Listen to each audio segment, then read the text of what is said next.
¿Qué tal, amigos de Puntos y Comas? Nos da mucho gusto que nos acompañen, que estén con nosotros en este segmento de información útil rumbo a los comicios del domingo 2 de junio del 2024. Pues miren ustedes, el mes de noviembre cerrará con 6 procesos de precampañas estatales muy fuertes, 5 para la disputa de gubernaturas y 1 más para la jefatura de gobierno de la Ciudad de México. Los procesos de precampañas que van más avanzados, pues empezaron el 5 de noviembre del 2023, son el de la Ciudad de México, el de Jalisco y el de Yucatán, que van a concluir en esta primera etapa interna el 3 de enero del 2024. Apenas el pasado 15 de noviembre del 2023 se puso en marcha la precampaña para la gubernatura de Tabasco, que también concluirá el 3 de enero del 2024, y el 25 de noviembre se iniciaron los procesos internos para precandidatos a las gubernaturas de Guanajuato y Morelos. En Guanajuato terminarán las precampañas el 21 de enero del 2024 y en Morelos esos procesos terminarán el 3 de enero del 2024. Pero habrá otros procesos internos de precampaña que arrancarán, por ejemplo, el 25 de diciembre del 2023 se inicia la precampaña en Puebla y va a terminar el 3 de enero del 2024. En Veracruz, las precampañas para la gubernatura están programadas para iniciar el 2 de enero y para terminar el 10 de febrero del 2024, en tanto que en Chiapas las precampañas para la gubernatura iniciarán hasta el 22 de enero y terminarán el 10 de febrero del 2024. Hoy haremos una revisión de cómo se encuentra el proceso de precampañas en la Ciudad de México, en donde la precandidata de la coalición Juntos Hacemos Historia en la Ciudad de México, Claudia Brugara Molina, empieza con una muy amplia ventaja en todas las encuestas. Ustedes vieron en la diapositiva número 4 la lista completa de las precampañas, las fechas de inicio de estos procesos y el término de estos procesos, el último, el que corresponde al estado de Chiapas y al estado de Veracruz, pues están programados para terminar hasta el 10 de febrero. Veracruz y Chiapas terminan el 10 de febrero del 2024. Son los últimos procesos que están programados para terminar hasta ese mes. Mientras tanto, el Instituto Electoral de la Ciudad de México publicó en su página de internet, lo vemos en la diapositiva número 5, algo que llama el ABC de las precampañas.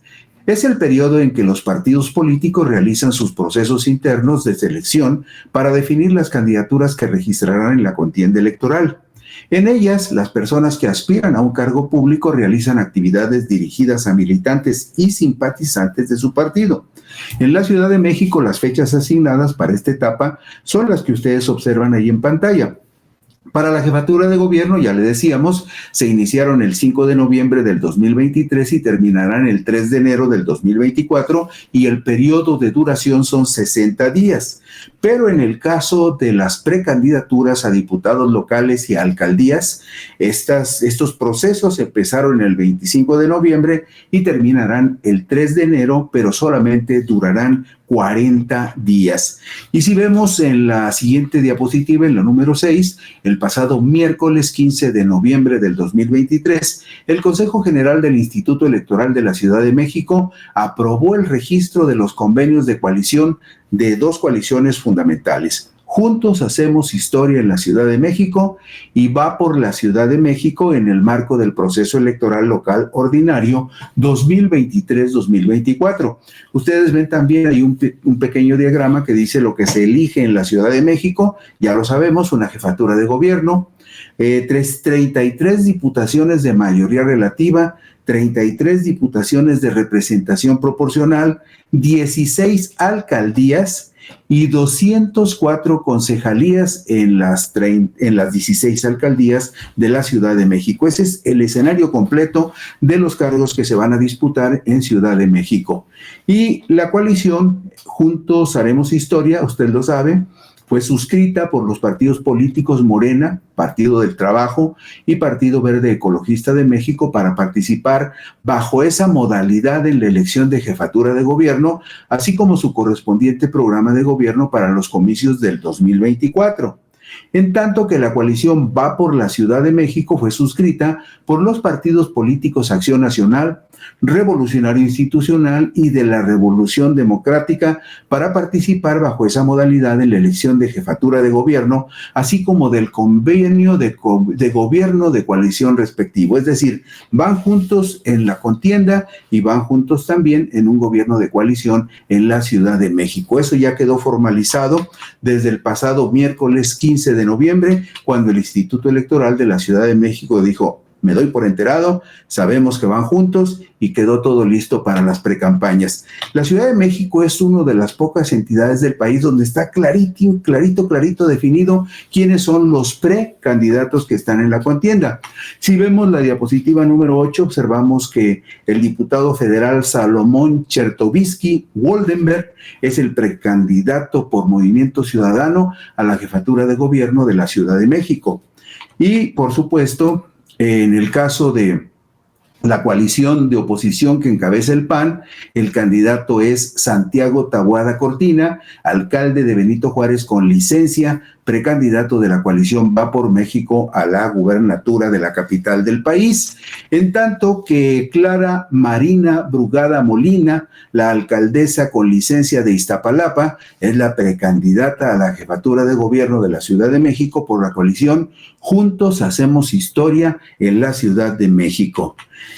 ¿Y cuáles son las normas básicas que los precandidatos tienen que acatar? Esto es muy importante, casi todo el mundo lo pasa por alto, pero son disposiciones que pueden provocar algún contratiempo o pueden provocar alguna sorpresa a alguno de los precandidatos en el supuesto de que no las cumplan estrictamente. Dice el Instituto Electoral de la Ciudad de México, ¿cuáles son las sanciones por violar la normativa? Bueno, explica lo siguiente: si una persona precandidata no respeta los plazos o viola de forma sistemática y constante las reglas, su partido no podrá registrar su candidatura. De igual forma, si se rebasa el tope de gastos establecidos, aunque haya resultado ganadora o ganador en su proceso de selección interna, su partido no podrá registrar su candidatura. Es decir, todos los gastos que ya están realizando los precandidatos van a ser fiscalizados por el Instituto Electoral de la Ciudad de México y también supervisados por el Instituto Nacional Electoral. Si no cumplen con lo establecido, tanto en lo que corresponde a respetar las reglas, los plazos, los tiempos y el gasto máximo autorizado para las precampañas, si no cumplen con esto establecido, puede haber amonestaciones, sanciones económicas hacia el partido político y la persona, e incluso en un caso extremo, se les podría negar el registro como candidatos oficiales a la jefatura de gobierno de la Ciudad de México. ¿Qué pasa cuando termina el periodo de precampañas? Bueno, pues el Instituto Electoral de la Ciudad de México advierte que la propaganda deberá ser retirada por el gobierno de la Ciudad de México y por el gobierno de las alcaldías en cada una de sus demarcaciones al día siguiente de que concluya el periodo para ser enviados a centro de reciclaje. Asimismo, toda la propaganda electoral impresa deberá ser reciclable, fabricada con materiales biodegradables que no contengan sustancias tóxicas o nocivas para la salud o el medio ambiente. En este supuesto también de que no se cumplan con estas normas, también los candidatos y los partidos pueden ser sancionados por la autoridad electoral. Y el registro de candidatos, el registro formal de aquellos que cumplan con esta etapa de precampaña, que ya está muy bien definido quiénes son los tres contendientes, el plazo para el registro de candidatos a la jefatura de gobierno de la Ciudad de México es del 8 al 15 de febrero del 2024.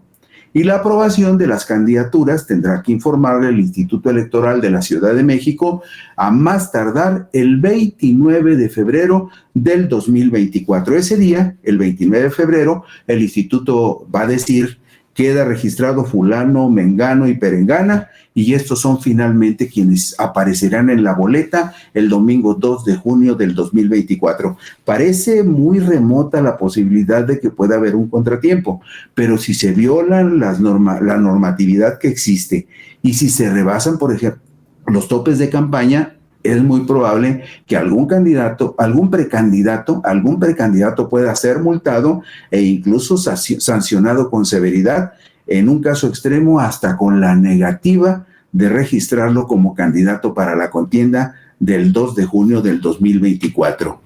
Y bueno, solamente como antecedente, siempre es importante saber de dónde viene el proceso y cuál es el punto de referencia. En la diapositiva número 12 recordamos cuáles fueron los resultados en la elección de Ciudad de México el domingo 1 de julio del 2018. Usted recuerda que la ventaja, el triunfo de Claudia Sheinbaum como contendiente de Juntos Haremos Historia fue de 46.94% contra Alejandra Barrales Magdaleno de la Coalición por la Ciudad de México al Frente, que solamente tuvo 31.6%, y Miquel Arriola Peñalosa del PRI, que tuvo 12.88%. En esta elección que viene, PAN, PRI, PRD van juntos, Movimiento Ciudadano va por separado, pero se mantiene la coalición de Morena, Partido del Trabajo, en este caso no está Encuentro Social no tiene registro, pero el Partido Verde sustituye a Encuentro Social y la coalición de Juntos Hacemos Historia estará integrada por Morena, Partido del Trabajo y Partido Verde.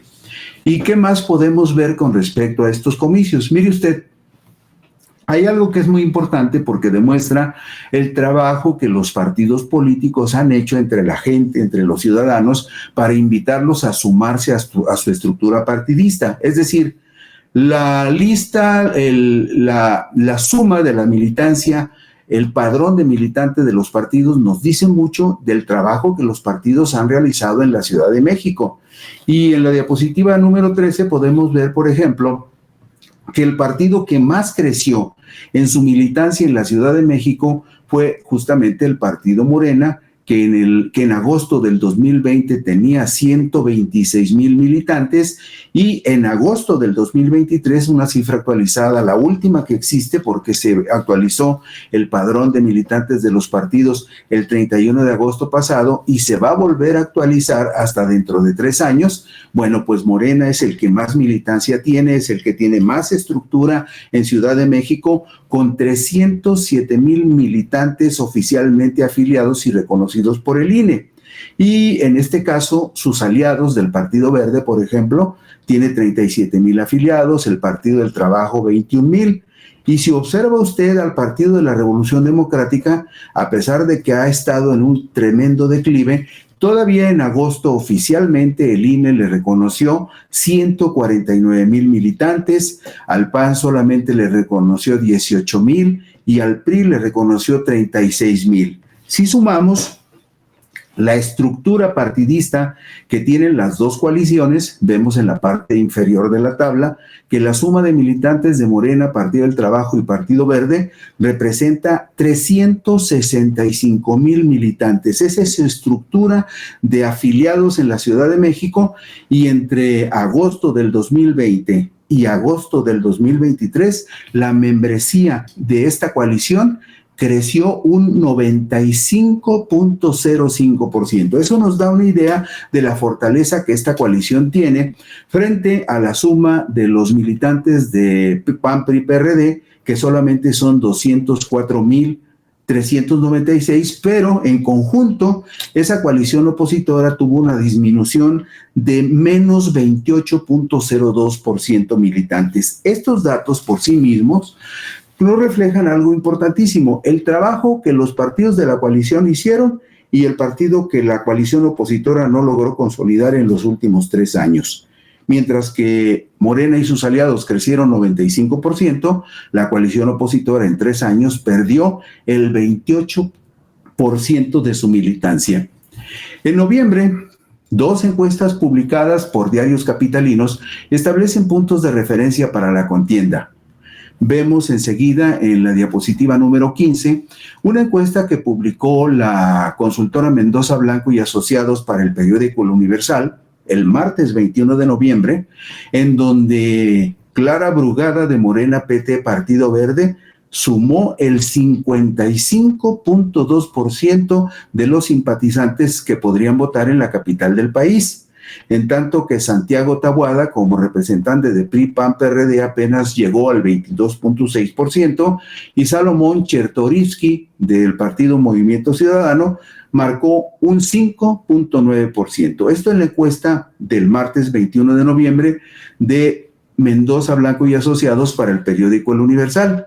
Pero si nos vamos a la encuesta que publicó El Financiero el miércoles 22 de noviembre del 2023, un día después de la que publicó El Universal, ustedes pueden observar con toda claridad que en el careo entre Clara Brugada, Santiago Taboada y Salomón Chertorivsky, Clara Brugada tiene 47%, Santiago Taboada de PAN PRI PRD apenas llega a 34%, y Salomón Chertorivsky de Movimiento Ciudadano se queda con 8 puntos. 8 puntos por 5.9 en la encuesta de Blanco y Asociados, de Mendoza Blanco y Asociados. Santiago Taboada en la encuesta del Financiero tiene 34 y en la encuesta de Mendoza Blanco tiene 22, mucho menos, y Clara Brugada se mantiene en 47 en la encuesta del Financiero, pero en la encuesta del Universal marca 55.2%. Este es el punto de partida que muestra desde el 20 y 21 de noviembre que Clara Brugada inicia la contienda con mucha fortaleza rumbo a las elecciones del domingo 2 de junio del 2024. Y con esto terminamos esta breve revisión de cómo se inicia la precampaña en la Ciudad de México. Mañana veremos con mucho gusto cómo se inicia la precampaña en un estado importantísimo como Jalisco, que es una de las 9 entidades donde va a haber elección de gobernador. Por lo pronto, así concluimos puntos y comas. Gracias por su gentileza y su atención. Mañana por aquí nos encontramos.